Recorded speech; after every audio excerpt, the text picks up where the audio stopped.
자, 반갑습니다. 드디어 삼국시대가 이제 마무리 단계입니다. 그래서 지금 어떤 얘기가 나오고 있어요? 통일에 대한 이야기가 나오고 있죠. 그것도 참 이게 뭐 알고 계시겠지만 알고 있어도 생각해 보면 신기하지 않습니까? 그렇게 막 느리다, 막 구석에 있다 이렇게 놀렸었던 신라인데 그 신라가 드디어 삼국 통일을 앞두고 있는 겁니다. 천천히 이 내용을 보도록 하죠. 일단은 우리가 알고 있는 것처럼 신라가 이제 진흥왕 때 한강역을 차지하죠. 이때를 우리는 전성기로 보죠. 전성기로 보는데 어, 그래서 뭐 그런 거 기억날 거예요. 이 전성기를 위해서 버풍왕 때 막 준비를 해줬었다. 뭐 그런 얘기가 기억나실 텐데 아무튼 간에 요 전성기였습니다. 근데 이거 있죠. 한강역을 차지한다는 거. 요게 이제 이게 전성기라는 걸 알아보게 하는 그런 기준이잖아요. 그만큼 이제 한강역을 차지한다는 건 대단한 업적이고 굉장히 좋은 건데 한강역을 차지하는 거의 최대 장점은 뭐겠어요?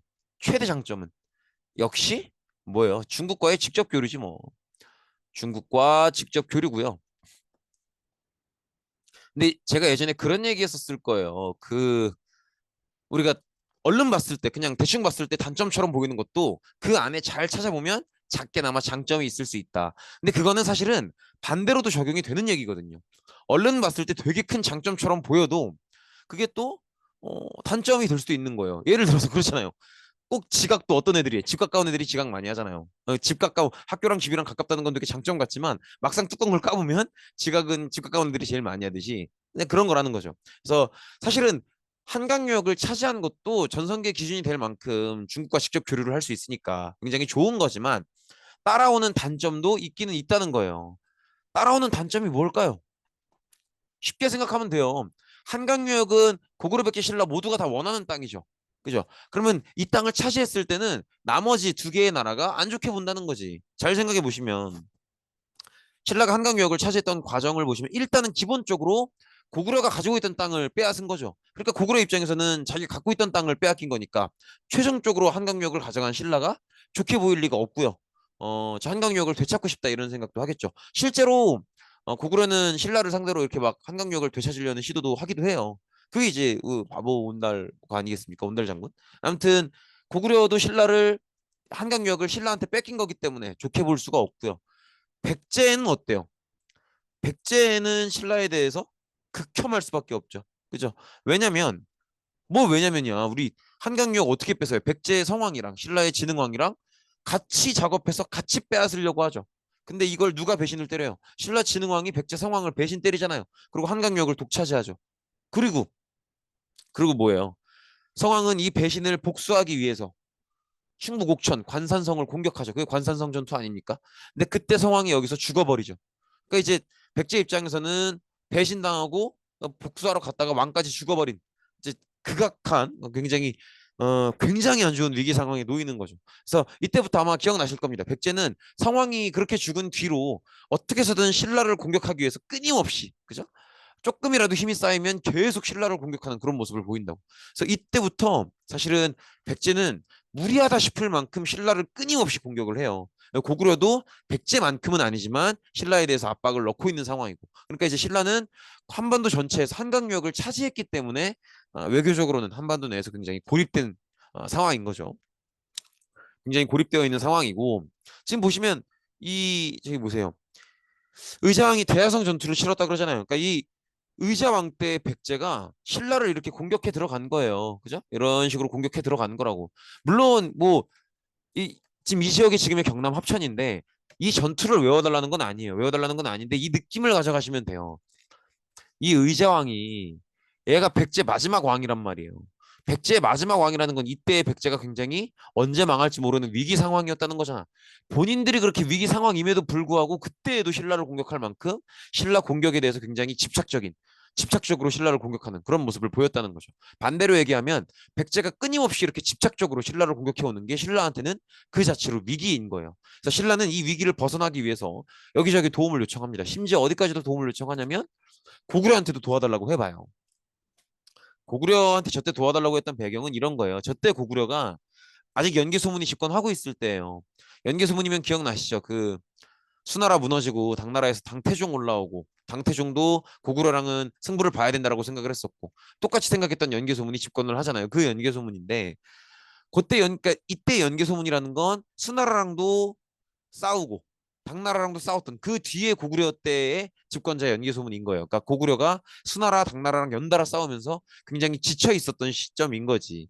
그래서 사실은 고구려는 수나라, 당나라 이 거대한 제국들과 연달아 싸운 상황이기 때문에 연달아 싸웠던 상황이기 때문에 굉장히 지쳐 있는 상황이고 그래서 신라를 좋게 보지는 않지만 신라를 무리하게 공격하지도 않아요. 그러다 보니까 신라 입장에서는 요새는 고구려가 공격을 별로 안 하네.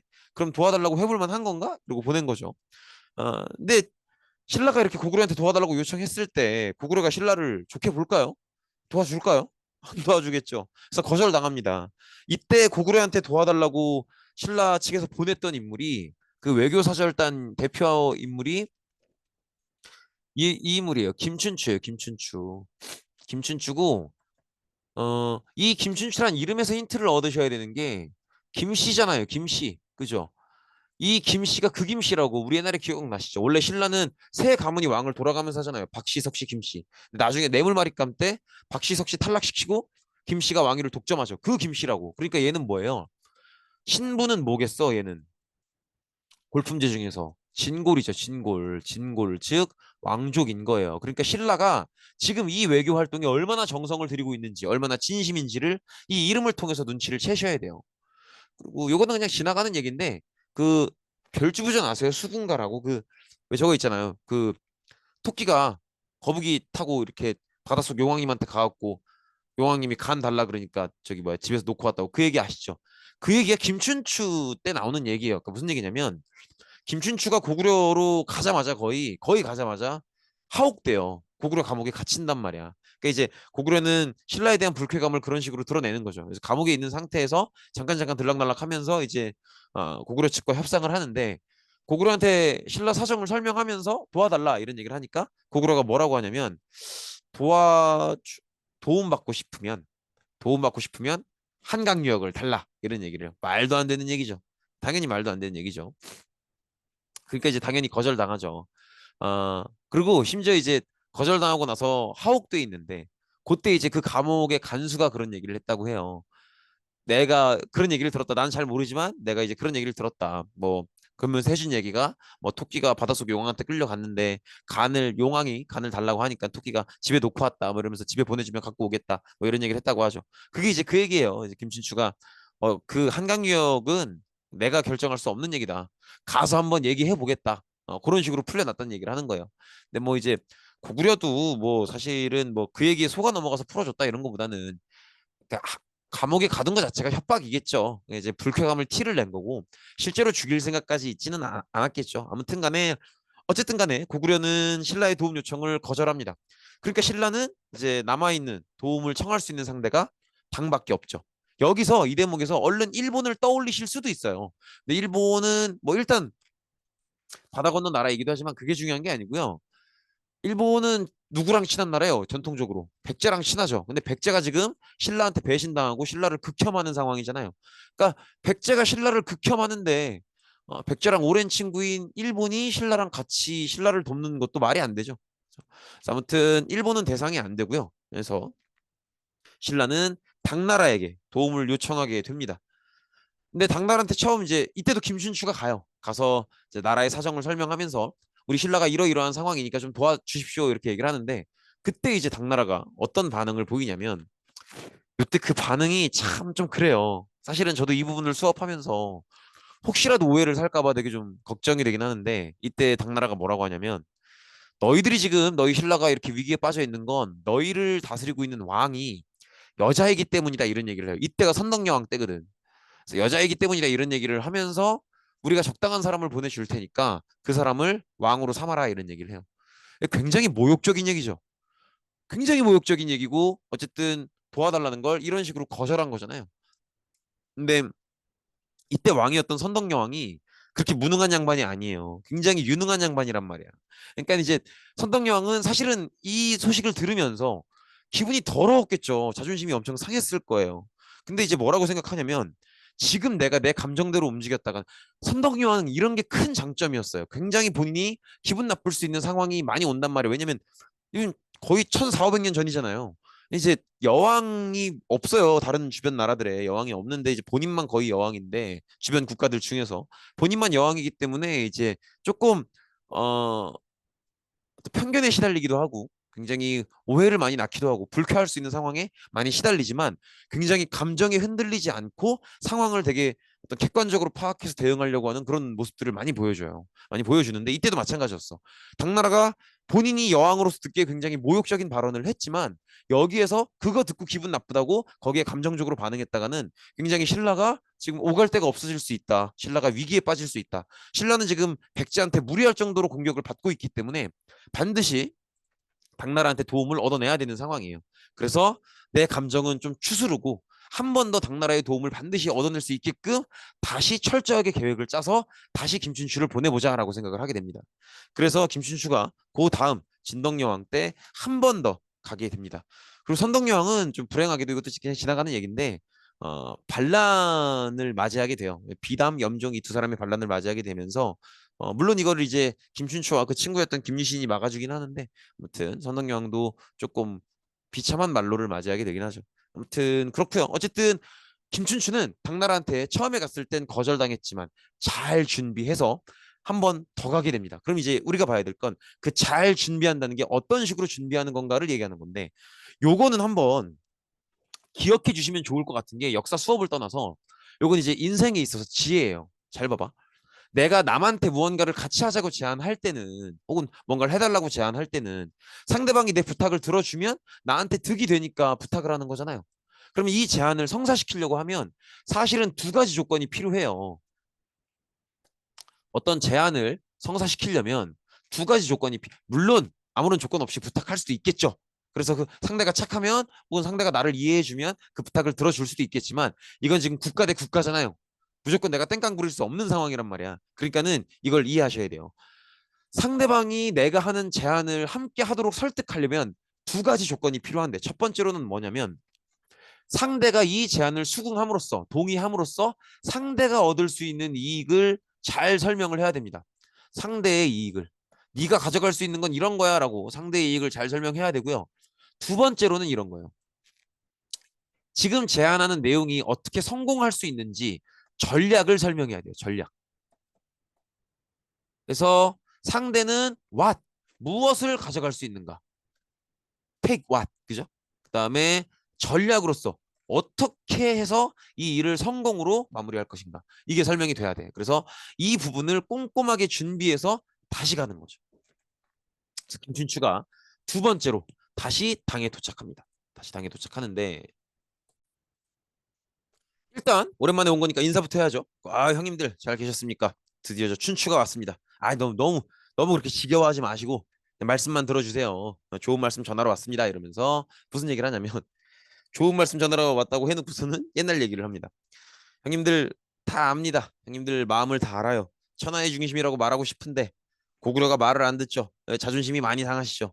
근데 생각해 보면은 그러지 않아요, 형님들? 옛날에 그 형님들 전에 그 누구였죠? 아니 어느 나라였어요? 그 수나라였나요? 수나라 건국자 되시는 분. 수문제 그죠? 그분도 그 자존심이 상해가지고 고구려 공격했었죠. 잘 됐어요, 안 됐어요? 안 되지 않았어요? 그죠?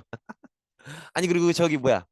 그 아드님 수양젠 그분 대단하더만 120만? 야, 그런 병 역시 대국은 대국이야. 근데 잘 안 됐죠. 요동에서 막혔죠. 아이고 어떻게 어떡하냐. 아유. 그 뒤로도 몇 번 더 갔잖아요. 아 맞아 그 우중문 장군 별동대 그때도 을지문덕한테 막혔잖아요. 이야 이거 어떻게 안타까워서 어떻게 그죠? 아이고 세상에. 아니 맞네 생각해 보니까 당나라로 바뀌고도 그죠? 당태종인가? 그 폐하 때도 보내지 않았었어요? 그때도 막히지 않았어요? 안시성에서? 아이고 세상에. 야 이게 어려워서 어떻게 이렇게 얘기를 합니다. 당나라 입장에서는 이 얘기를 쭉 듣고 있으면 기분이 좋을 리가 없죠. 그래서 아니 오랜만에 와가지고 뭔 어쩌라고 그딴 소리를 왜 하는데 이렇게 얘기하니까 김춘추가 뭐라고 하냐면 조금은 뚱딴지 같은 소리를 합니다. 아니요 그냥 그렇다는 거지 옛날 얘기 하는 거지 뭐 그 마음을 이해한다고. 아 근데 그 저기 들으셨나 저기 백제가 요새 안 좋대요. 백제가 요새 왕권도 뭐 부실부실하고 막 귀족들도 대들고 막 나라 정치가 개판이래네. 걔들도 고생이 많은가 봐. 그죠? 근데 이제 이 얘기를 듣고 있는 당나라는 조금 황당하죠. 아니 이 새끼가 미쳤나 와가지고 뭐 옛날 얘기 들어온 얘기 하더니 뭐 백제 뭐 어쩌라고 뭔 상관이야 그게. 그러니까 그때 가서야 김춘추가 진지하게 짚어주는 거예요. 아니 형님들 모르시겠어? 내가 이 얘기 왜 하는지? 봐봐 형님들 정리해 드릴게요. 어? 요약본을 만들어 드릴게. 형님들 고구려 몇 번 때려봤죠? 됐어 안 됐어? 안 됐잖아. 그죠? 수나라 때 수문제, 수양제, 별동대, 당태종 다 안 됐죠? 살수대첩 기분 좋아요? 뭐 안시성 싸움 기분 좋아요? 다 막혔잖아.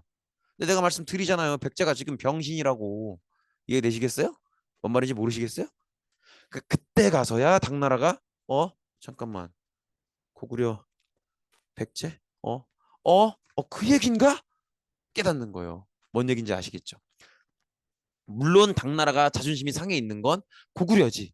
근데 그거를 살짝만 포기하라는 게 아니고 살짝만 양보해서 경로를 바꿔보면 그러니까 순서를 뭘로 바꾸라는 거예요. 백제를 우선하는 걸로 바꿔보면 어떻냐 이거예요. 왜? 보세요. 잘 보시면 백제는 어떻습니까? 기본적으로 고구려에 비해서 피지컬이 굉장히 작잖아요. 그러니까 고구려 때리는 게 쉽겠어? 백제 때리는 게 쉽겠어? 고구려는 백날 가봐야 어렵단 말이야. 그죠? 그러니까 수 문제, 수 양제, 당태종 다 안 되잖아요. 하지만 백제는 일단 딱 봐도 어때요? 작죠? 작고 이 반도에서 봤을 때 기본적으로 신라에 포위되어 있는 상황 아니에요? 그죠? 더구나 지금 이거 신라가 제안하는 거잖아요. 그럼 당나라가 조금 마음을 바꿔서 고구려 말고 백제 먼저 가면 이거 신라가 부탁하는 거니까 신라도 가만히 있지 않겠죠. 그럼 이거 샌드위치 공격이잖아요. 그럼 백제는 병력을 나눠서 보낼 수밖에 없겠죠. 더구나 이렇게 양면으로 압박이 들어올 수 있고. 그렇죠? 그다음에 두 번째 보세요. 백제 어떤 땅이 일단 피지컬이 작다는 것도 있지만 백제 어떤 땅입니까? 여기 다 지금 지도로 다시 보시면 어때요? 이거 봐봐. 이거 다 강이잖아요, 강. 그죠? 강이 많고 평야가 많은 땅이란 말이에요. 즉, 뭐가 많아요? 식량이 많은 땅이에요. 따라서 이 땅, 백제를 먼저 차지하고 나면 식량 보급에 무리가 없을 거예요. 더구나 보급선도 어때요? 고구려 먼저 때릴 땐 이렇게 긴 길을 왔어야 됐잖아. 근데 여기는 또 춥고, 근데 여기는 짧고 따뜻한 길을 살짝만 오면 되고, 또 신라가 어무를 해줄 거고. 그러니까 백제를 먼저 먹으면 장점이 한두 가지가 아닌 거예요. 이해되시겠죠? 일단 백제 피지컬도 약하고요. 신라가 도울 거니까 양면 공격이 가능하고요. 그다음 백제를 먼저 완전히 먹어내면 식량 보급도 쉽게 할 수 있고요. 더구나 백제를 완전히 먹어서 여기가 이 신라와 당의 동맹의 땅이 되고 나면 아니, 고구려를 공격할 때도 이런 식으로 양면 공격이 가능하잖아요. 그러니까 고구려를 또 훨씬 더 쉽게 공략해 볼 수 있겠죠. 그러니까 성공 가능성이 훨씬 높아지는 거예요. 그러면 제가 아까 말씀드렸던 제안의 두 가지 조건, 상대가 가져갈 수 있는 이득, 그다음에 이 일을 성공시킬 수 있는 전략 중에서 전략이 완성된 거죠. 이 정도면 받아들일 만하죠. 그래서 당나라가 이 얘기구나 하고 인정을 하게 됩니다. 여기다가 김춘추가 뭐까지 하냐면 그 조건을 채워야죠. 상대가 가져갈 수 있는 이득. 사실은 고구려를 그런 방식으로 백제 먼저 무너뜨린 다음에 무너뜨린다는 방식만으로도 그래서 고구려가 결과적으로 무너질 수 있다면 당나라 입장에서는 굉장한 이득이죠. 그동안 그 자존심을 다 버려왔었는데. 그죠? 근데 여기서 신라가 뭐라고 하냐면 대동강 이북을 깔끔하게 드리겠습니다. 대동강 이북이면 어디예요? 대동강이 흐르는 도시가 평양이거든. 평양 이북이면 고구려의 거의 모든 땅을 거의 다 주겠다는 거예요. 80% 이상을 주겠다는 거야. 그러면 사실상 당나라는 고구려를 굴복시킨 게 되죠. 더구나 무슨 얘기도 하냐면 신라는 더 이상 자체 연호를 쓰지 않고 당나라의 연호를 받아다 쓰겠다. 그래서 당나라가 황제 국가임을 인정해 드리겠다. 그렇게 원하셨던 천하의 중심 해드리겠다. 이 얘기를 합니다. 그러면 당나라 입장에서는 어때요? 고구려를 나중으로 미뤄서 백제 먼저 까고 고구려를 나중에 무너뜨린다라는 그 전략도 설명이 되고 그렇게 함으로써 고구려가 무너지면 대동강 이북 땅과 이 당나라에 대한 황제 대접 이 가져갈 수 있는 이득도 확실하죠.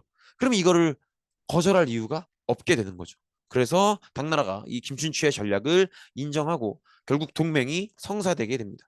그래서 약속대로 신라는 대동강 이북의 땅을 만약에 모든 계획이 다 성공한다면 대동강 이북 땅을 양보하도록 그런 약속을 하게 되고요. 당나라도 이걸 제안을 받아들이게 되죠. 그래서 나당 동맹이 형성되게 됩니다. 이건 군사 작전을 위한 동맹이기 때문에 나당 연합군도 같이 결성이 되는 거죠. 그러면 이 나당 연합군의 첫 번째 행선지는 어디겠어요? 백제죠, 백제. 백제가 나당 연합군 감당할 수 있겠어요? 안 되죠. 안 되는 이유가 또 있어요. 지금 여기 지배층 분열이라고 나오죠. 근데 사실은 더 중요한 건 백제는 성왕이 죽은 뒤로 끊임없이 신라를 때려왔잖아요.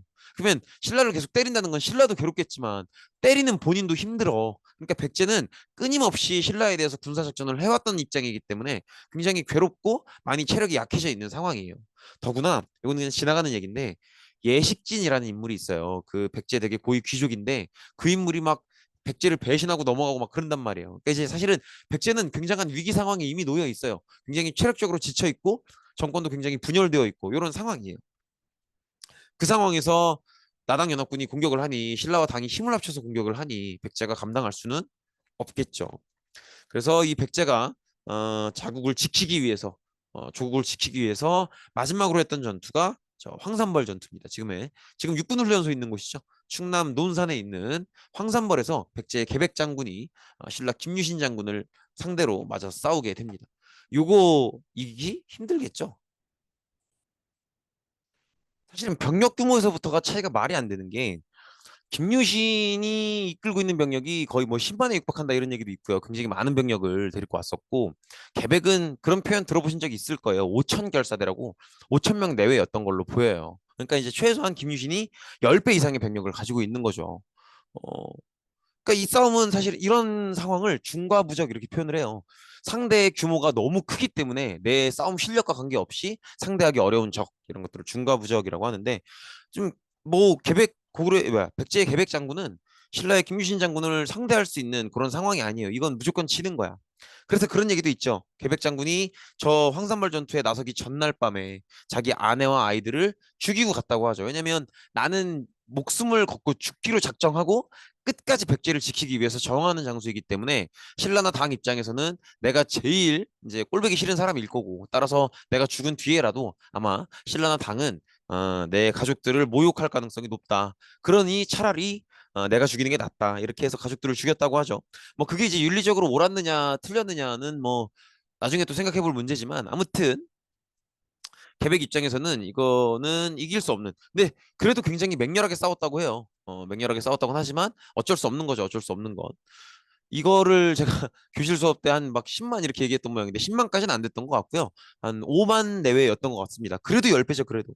어쨌든 이런 식으로 이 계백은 상대할 수 없는 규모의 김유신 부대를 상대로 마지막까지 싸우다가 장렬하게 전사하게 되고요. 이렇게 계백이 황산벌에서 패배하게 되면서 백제는 그 역사의 막을 내리게 됩니다. 어, 백제가 망했다라고 하는 건 어디가 함락됐다는 거겠어요? 백제의 마지막 수도인 지금의 충남 부여 사비성이 함락된 거죠. 요때 신라 왕은 무열왕이었습니다. 그 김춘추 기억나시죠? 당나라 넘어가고 막 무슨 백제 먼저 때리자 이런 얘기 하면서 동맹을 성사시켰던 그 김춘추가 왕이 된 게 무열왕이에요. 어, 요것도 한번 의미 있게 가져가 보실 만한 게 당나라 입장에서는 어떻겠어요? 당나라 입장에서 김춘추가 왕이 됐다라는 게 어떻게 보이겠어? 당나라한테 김춘추는 어떤 사람이냐면 이 나당 동맹을 성사시킬 수 있게 만든 신라 측의 외교 책임자예요. 그죠? 그리고 이 동맹 내용을 제안했던 사람이기도 하고 이 동맹 내용을 구체적으로 제안했던 이 외교 업무의 신라 측 총 책임자가 왕이 됐단 말이야. 그러면 당나라는 뭘 느낄 수 있을까? 이 동맹 내용에 대해서 신뢰감을 느낄 수 있겠죠. 이 동맹 내용을 누구보다 가장 잘 알고 있고 직접 제안을 했던 게 김춘추인데 그 양반이 왕이 돼 있구나. 그러면 우리가 이 김춘추가 왕으로 있는 신라와 맺은 이 동맹의 내용은 반드시 이루어지겠구나라는 걸 이제 믿을 수 있겠죠. 아무튼 백제가 이렇게 무너집니다. 그러면 그 다음 스텝은 어딜까요? 그 다음 스텝은 고구려겠죠. 어쨌든 백제는 이렇게 마지막으로 사비성이 함락되고요. 마지막 왕이었던 의자왕이 항복하게 되고 백제가 멸망하게 되죠. 지금 여기가 지금의 충남 논산이 황산벌이고요. 그다음에 그 바로 옆이 이제 사비성이죠. 이제 그렇게 지도로 보시면 황산벌 무너진 다음에 사비성 함락된다는 게 이해가 되죠. 그리고 이 의자왕 항복 때 이제 그 얘기가 나오는 거죠. 삼천궁녀. 네, 삼천궁녀 그 삼천궁녀 얘기도 참 그 일단은 그건 사실 구라예요, 구라. 왜냐면 궁녀 자체가 3천 명이 되질 않고요. 그 왜 낙화암 얘기하잖아요. 낙화암이 이제 떨어질 낙자의 꽃 화자거든요. 그래서 궁녀들이 이제 이 의자왕에 대한 절개를 지키기 위해서 궁녀는 왕의 여자니까 그래서 이제 의자왕이 항복을 했을 때 이제 궁녀들이 그 슬픔을 이기지 못하고 이렇게 절벽에 탁 이렇게 떨어져서 죽으니 이들이 떨어지는 모습이 떨어지는 꽃잎과 같도다 해서 낙화암이라고 하는데 근데 요게 요 말이 좀 그런 게 그 이게 낙화암 부여에 있거든요. 근데 부여에 가서 낙화암 가보시면 그 산이 이렇게 돼 있어요. 여기가 낙화암이야. 그럼 만약에 뭐 그럴 리도 없었겠지만 궁녀들이 여기서 만약에 전하 저는 뭐 혹은 폐하 저는 뭐 이러면서 뭐 수저를 지키겠나이다 이러면서 떨어지면은 이렇게 쭉 꾸니처럼 떨어지는 게 아니고 땅탕탕탕탕탕탕탕탕탕탕탕 이렇게 되는 거예요. 왜 그 여러분들 내리막길에서 자전거 타다가 삐끗하면 우다다다당 가잖아요. 그런 느낌이야. 아무튼 그렇고요. 그다음 스텝은 고구려죠. 고구려. 고구려는 아직도 연개 소문이 집권을 하고 있는 상황입니다. 연개 소문이 집권하고 있는 상황이고 이제 연개 소문은 사실은 뭐 거의 20년 가까이 집권을 했기 때문에 연개 소문은 고구려의 어떤 정신적 지주가 됐어요. 이제는 진정한 리더야, 리더. 근데 고구려의 지금 상황은 그때도 말씀드렸던 것처럼 수나라, 당나라 연달아서 거대한 통일 제국과 대규모의 전쟁을 많이 치른 몇십 년 동안 치른 나라기 때문에 지금 보시면 고구려가 수나라를 먼저 선제 공격을 하면서 중국과의 갈등이 본격적으로 시작되죠. 그 전쟁이. 그게 598년이에요. 근데 연개 소문이 봐봐. 이거까지 외울 건 없는데 고구려가 수나라를 먼저 공격하면서 수나라와의 전쟁이 시작된 게 598년이거든요. 그런데 연개 소문이 죽는 게 665년이에요. 그리고 딱 그 3년 뒤에 668년에 고구려가 멸망한단 말이에요. 그러니까 여기서 몇 가지를 읽을 수 있는 게 598년부터 668년까지 지금 몇 년이에요? 70년이죠. 이 70년의 시간 동안 고구려는 계속 전쟁을 해왔던 거예요. 얼마나 지쳐 있겠어요. 그죠? 그 문제 하나. 그 다음에 연개소문이 죽은 뒤에 3년 뒤에 바로 고구려가 멸망하죠. 이게 의미하는 게 뭘까? 연개소문의 죽음은 그 자체로 뭐라는 거예요? 리더십의 붕괴예요. 연개소문이 그동안은 고구려의 확실한 리더십이었다가 연개소문이 죽으면서 고구려는 리더십이 완전히 붕괴하게 되고요. 리더십이 무너지면 뭐가 무너져요? 지휘 체계가 완전히 무너진단 말이에요. 지휘 체계가 완전히 실제로도요. 막 연개소문 동생은 연정토라 그래갖고 막 저기 연정토라는 인물이 있어. 그 양반은 막 당나라 배신 때리고 당나라로 넘어가고 막 이 아들들 막 연남건 연남생 막 이런 애들은 막 반란 터지고 막 개판이에요. 그러니까 연개소문에 의해서 겨우겨우 유지가 되던 고구려가 연개소문이 죽자마자 막 끝도 없는 혼란에 빠져들면서 뭐 이렇게 막 내분이 터지고 배신이 나오고 막 이러면서 결국은 멸망의 단계로 간다는 거죠. 그럼 이제 결국은 나당연합군이 여기를 함락하면서 고구려가 멸망한 어디예요? 평양성이죠. 그래서 평양성이 함락되면서 이때는 왕이 바뀝니다. 신라가. 그래서 신라 김춘추 무열왕의 아들이었던 문무왕이 이제 고구려 평양성을 함락시키면서 고구려를 멸망시키게 되는 거죠. 그렇고요. 고구려와 백제는 멸망했지만 그 유민들은 그 아쉬움을 잊지 못하고 다시 자기들의 국가를 되살리기 위해서 그러니까 일종의 독립운동 같은 거죠. 우리도 조선 멸망하고 나서 이제 일제강점기 내내 독립운동 했으니까 독립운동을 벌이게 되는데 그걸 이제 부흥운동 다시 이렇게 세운다 뭐 이런 뜻이에요. 그래서 고구려 부흥운동을 하는데 이런 지역별로 이런 인물들이 있어요. 요거 아마 이제 학습지에 쓰셨을 건데 제가 좀 부탁을 드리는 건 이 인물들을 다 외울 수는 없어요. 뭐 일본도 이제 백제 도와주러 오는데 이 인물들을 다 외우기는 너무 부담스럽죠. 근데 요 쭉 보시면서 이제 수업 시간에 부탁을 드렸었지만 얘는 좀 케이스가 특이하다 하는 애만 기억해 주시면 돼요. 봐봐요. 지금 요 셋 고현무, 건모잠, 안승은 고구려 부흥운동을 하는 사람들이잖아요. 근데 고현무나 건모잠은 물론 이 한성은 그건 있어요. 이 한성은 한강 유역이 아니에요. 지금 황해도 재령 지방인데 아무튼간에 고현무랑 건모잠은 기존의 고구려 영토였던 데서 활동을 하잖아요. 그러니까 이해가 되죠. 그 다음에 흑치상지, 복신, 노침도 과거에 백제 땅이었던 데서 활동을 하잖아. 그러니까 이해가 된다고. 근데 얘는 뭐예요, 안승은? 안승 고구려 사람인데 지금 여기가 있죠. 금마자면은요, 지금의 전북 익산이에요, 익산. 어, 그 이분은 안승은 고구려의 왕자예요. 본명이 고안승이야, 고안승. 그러니까 이분이 왜 여기에 있는지는 뒤이어서 한번 보도록 할게요. 아무튼 이렇게 해서 고구려하고 백제를 무너뜨리게 됩니다. 그러면 삼국시대니까 삼국시대 중에 두 개의 나라가 무너진 거니까 통일이 완성되는 줄 알았는데 아니야. 아니야. 아직 끝나지 않았어. 왜? 그럼 그렇죠. 당나라가. 그래서 그 정치판에 그런 말이 있어요. 어제 적이 오늘의 동지고 오늘의 동지가 내일의 적이 된다. 이런 얘기가 있어요. 어제까지는 동맹이었잖아요. 근데 당나라는 아마도 김춘추의 동맹 제안을 받아들일 때부터 마음속으로 이런 꿍꿍이가 있었을 거예요.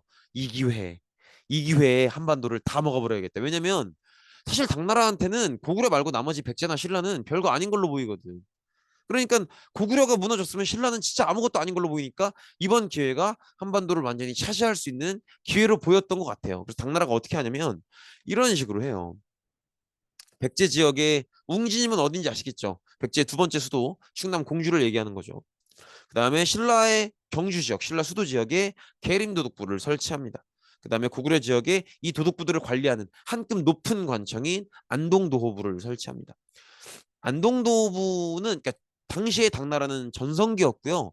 그래서 주변에 이렇게 자기가 점령했다고 믿는 땅에 저런 식의 도호부들을 그러니까 그 지역을 관리하는 마치 한사군처럼 그 지역을 관리하는 관청을 설치해뒀었어요. 그래서 저 안동이 방향을 얘기하는 거고요. 안동도호부, 안서도호부, 안북도호부 다 있어요. 안남도호부 다 있어요. 있는데 그중에 이제 한반도 지역을 관리하기 위해서 고구려 지역에 안동도호부를 설치하고 그 하위에 그 아래에 백제 지역의 웅진도독부, 신라 지역의 계림도독부를 설치한 거예요. 그러니까 이렇다는 건 한반도를 다 먹을 욕심을 내고 있는 거죠. 그러면 신라는 당나라가 비록 어제 동지였지만 어제 동맹국가였지만 이걸 두고 볼 수는 없죠. 따라서 신라가 당나라를 상대로 어, 용기가 대단하죠. 당나라를 상대로 전쟁을 벌이게 됩니다. 이런 식으로 어, 당나라가 한반도 전체를 먹으려는 모습을 보였기 때문에 신라는 여기에 맞서서 어제까지의 동맹국가였던 당나라를 상대로 전쟁을 벌이게 됩니다. 그걸 나당 전쟁이라고 합니다. 근데 여기서 아무리 생각해봐도 그렇지 않아요? 그 당나라 통일 제국인데 고구려도 부담스러워했던 상대가 당나라인데 신라 혼자서 당나라를 막아낸다는 게 아무리 뭐 백제가 무너지고 했다지만 그리고 신라가 영토가 조금 넓어졌다지만 사실 통일한 것 치고는 많이 넓어진 것도 아니잖아요. 그죠? 지금 고구려 땅 거의 다를 당나라를 줘버렸는데 그죠? 그러니까 이제 신라 입장에서 당나라를 혼자 상대하는 게 부담스럽겠죠.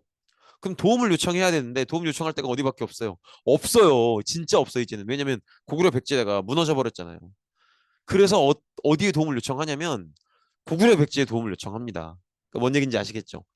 고구려 백제에 남아있는 유민들에게 도움을 요청하는 거예요. 그 부흥운동 세력들. 아까 우리가 봤었던 고현무, 뭐 건모잠, 아니면 복신, 도침 이런 고구려 백제의 어떤 부흥운동 세력들에게 이렇게 얘기하는 거예요. 우리가 물론 과거가 있지만 우리 때문에 너네가 멸망하고 그런 과거가 있지만 솔직히 생각을 해봐라. 너네 이미 나라 망했고 너네가 만약에 지배를 받는다면 어차피 누구의 지배를 받아도 받아야 되는데 지배를 받는다면 말도 안 통하는 당나라 애들 지배를 받는 게 낫겠느냐 아니면 그래도 말이라도 통하는 우리 신라랑 같이 지내는 게 낫겠느냐 이렇게 물어보는 거야. 왜냐면 사실은 고구려 백제 신라는 그동안도 국가는 달랐지만 같은 민족이라는 인식은 있었던 것 같아요. 왜냐면 기록상 그런 내용이 많이 나와요. 고구려 백제 신라 이 삼국끼리 외교 활동을 했을 때는 통역을 안 붙였다 그랬단 말이야. 근데 이 언어가 같다라는 게 사실은 굉장히 중요해요. 굉장히 중요하다고. 왜냐면 뭘 왜냐면요. 여러분들 만약에 다른 나라 이렇게 가보시면은 내가 다른 나라 해외여행 왔는데 저 멀리서 한국어만 들려도 되게 반갑잖아요. 그런 거라고. 그러니까 이제 최소한 고구려 백제 사람들 입장에서도 당나라 지배를 받을 바에야 당나라를 몰아내기 위한 노력을 해야 되는 그 동안은 신라를 돕는 게 낫겠다고 보는 거죠. 일단은 당나라를 지금 이 한반도에 욕심을 부리고 있는 당나라를 몰아내는 게 우선인 거야. 고구려 백제 사람들 입장에서도. 그래서 신라가 당나라가 지금 한반도에 욕심을 부리는데 당나라를 몰아낼 수 있게 도와달라, 같이 하자라고 했을 때 동의하는 거죠. 그래서 고구려 백제 신라가 힘을 합쳐서 당나라를 몰아내려는 그런 작업을 하게 됩니다. 그래서 이렇게 고구려 부흥운동 세력도 도와주고 신라의 부흥운동 세력도 도와주고 그래서 고구려 백제 유민들이 신라랑 같이 움직일 마음이 들었기 때문에 신라도 협조하는 차원에서 그 고구려 왕자였던 안승 기억나시죠? 그 양반을 이제 금마저 지금의 익산 지역에 이렇게 그러니까 사실은 그 신라가 배려해 준 거예요. 신라가 고구려 왕자이자 고구려 부흥운동 세력이었던 안승한테 여기 금마저에 계시라. 그럼 우리가 지원해주고 지켜드리겠다. 그래서 우리 고구려 부흥운동 세력과 백제 부흥운동 세력들이 함께 당나라에 맞설 수 있도록 하자. 그런 지원이었던 거죠. 그래서 이렇게 고구려 백제 부흥운동 세력이 신라와 한 팀이 돼서 당나라를 맞아서 싸우는 그런 모습인 거죠. 그래서 당나라 군대를 상대로 되게 뭐 많은 전투들이 있지만 크게 두 군데서 중요한 승리를 거두게 됩니다. 첫 번째로는 육지에서 한번 이기고 바다에서 한번 이기고 그런데 육지에서는 매수성에서 당나라를 상대로 이기게 되고요. 바다에서는 기벌포에서 당나라를 상대로 이기게 됩니다. 그래서 결국은 당나라가 이제 물러나게 되는데 어, 이렇게 매수성, 기벌포 이 두 개의 전투 꼭 기억해 주시고요. 어쨌든 당나라가 한반도에서 더 이상 욕심 부리지 않고 물러나게 된다는 거죠. 그리고 이제 신라는 당을 물리치고 대동강 이남의 땅을 확보하게 됐는데 그 얘기는 무슨 얘기예요? 어, 물론 전쟁은 거쳤지만 처음에 했던 약속대로 대동강 이북은 약속대로 주겠다는 거예요. 그러니까 그 얘기는 무슨 얘기냐면 신라는 사실은 마당 전쟁을 치르는 기간 동안에도 당나라랑 계속 양면 작전을 다해요. 군사적으로 싸우기도 하지만 외교 사절을 계속 보내서 우리가 처음에 했던 동맹 약속은 지킬 테니까 그만하고 가라 이런 얘기를 계속 설득을 해요. 그래서 어쨌든 처음에 약속대로 대동강 이북은 당나라를 주고요. 대동강 이남의 땅을 확보하게 되죠. 이렇게 해서 삼국 통일이 완성되게 됩니다. 그래서 지도상으로는 드디어 갈라져 있던 삼국이 이런 식으로 통일신라로 완성을 맺게 되는 거죠. 그리고 그 마지막까지 싸웠던 게 이제 당나라랑이잖아요. 그죠? 그 당나라를 싸워서 이겼던 두 군데가 매소성, 기벌포라고 했죠. 근데 신기하지 않나요? 그 어쨌든 그래도 중국을 통일한 당나라인데 신라가 단독의 힘으로 물론 고구려 백제 유민들의 도움을 받았다지만 그 망한 나라인데 뭐 도와줘봐야 얼마나 도와주겠어요. 망한 나라들이. 그래서 이제 신라가 당나라를 상대로 지켜냈다는 게 되게 대단해 보일 텐데 거긴 몇 가지 이유들이 있어요. 첫 번째로는 당시에 당나라가요. 신라만을 상대로 싸우고 있는 게 아니었어. 티벳과도 싸우고 있는 중이었어요. 그래서 병력이 되게 양분되고 있는 상황이었고 사실은 신라도 그걸 알고 있었기 때문에 이렇게 맞서 싸워 본 거고 신라가 계속 편지를 보냈던 것도 지금 당나라가 이렇게 두 개의 전쟁을 동시에 치르고 있다는 걸 굉장히 부담스러워하고 있는 걸 아는 거예요. 그래서 신라가 봤을 때도 지금 당나라가 티벳과도 싸우고 우리 신라랑도 싸우는 게 굉장히 부담스러울 거기 때문에 조금만 설득하면 당나라가 아마 더 이상 공격하지 않을 거다라는 걸 생각을 했던 거죠. 그리고 하나 더 볼만한 게 이건 앞으로도 쭉 얘기가 나오겠지만 원래 한반도는요 다른 민족이 먹기 쉬운 땅이 아니에요. 점령이 잘 안 되는 땅이에요. 왜냐면 워낙 산이 많아요. 저 매수성에 도달하기까지도 수많은 산을 거쳐야 되고요. 지금 저 매수성이 이 한강 인근 지금 경기 양주쯤으로 보이는데 어쨌든 중간에 거쳐야 되는 건너야 되는 산이 너무 많기 때문에 접근하기 굉장히 힘들고요. 바다도 마찬가지예요. 바다도 지금 보시면 여기가 지금 아마 지금 여기가 충남 서천 지역으로 알고 있는데 아무튼 해안선이 굉장히 복잡하잖아요. 이러면 해안선이 이렇게 복잡하면 수심도 얕고 갯벌도 많고 그렇죠. 그리고 갯벌이 아닌 땅은요 물살이 센 데가 되게 많아요. 왜 우리 그렇잖아. 그 저기 뭐야 이순신 장군이 명량대첩했던 데도 여기고 그죠? 그 저기 뭐야 뭐 너무 슬픈 일이지만 세월호 사건이 벌어졌던 것도 서해잖아요. 그러니까 사실 서해는 해안선이 너무 복잡하고 섬들이 너무 많기 때문에 이 육지와 섬 사이가 굉장히 좁고 그런 섬들이 많아서 물살이 휘돌아 나가든지 아니면 뭐 갯벌이 있든지 이렇게 해안선이 굉장히 복잡하고 막 이상해요. 그래서 이 복잡하고 이상한 이런 해안선의 특징들을 우리만 알아. 남들은 잘 몰라요. 그러니까 이제 그런 지형적인 특징이 있기 때문에 사실은 다른 나라가 서해를 통해서 우리나라를 공격해 들어오기는 정말 쉽지 않습니다. 특히나 수심이 얕고 갯벌이 많기 때문에 대규모 배가 들어올 수가 없어요. 그럼 대규모 병력이 파견되는 것도 어렵죠. 그러니까 이런 면들 때문에 어쨌든 우리가 이제 신라가 당나라를 상대로 한반도를 지켜낼 수 있었던 거죠. 특히 전반적인 통일의 의미를 보면은 일단은 이게 지금 우리 민족의 최초의 통일이잖아요. 그러니까 이제 통일 자체가 의미가 있죠.